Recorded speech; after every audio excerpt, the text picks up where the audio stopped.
Welcome to You Can Do It. Is your garbage disposal broke? Before you throw it away or call a plumber, check these 3 areas and see if you can fix this yourself.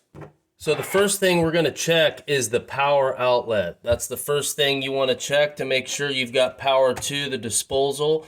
You can take a light or an appliance that you know that works in another outlet. In this case, I'm using a Klein plug tester. I'm going to plug it in and turn on the switch.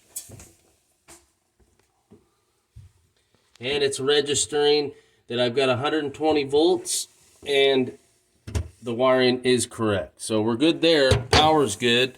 Now on the bottom of your garbage disposal, there's a red button. It's a reset button. Make sure that is not popped out. And if it tripped, then you'll want to reset it.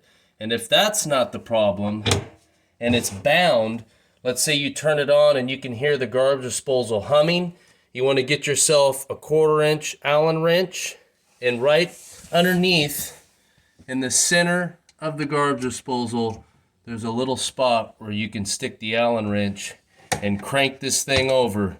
If it's bound up, it'll be hard to turn, but once you free it up, you're good to go. This thing will fire right up. So if the garbage disposal is humming, you pretty much know that something got in there and bound up. And there we go. This one is good to go.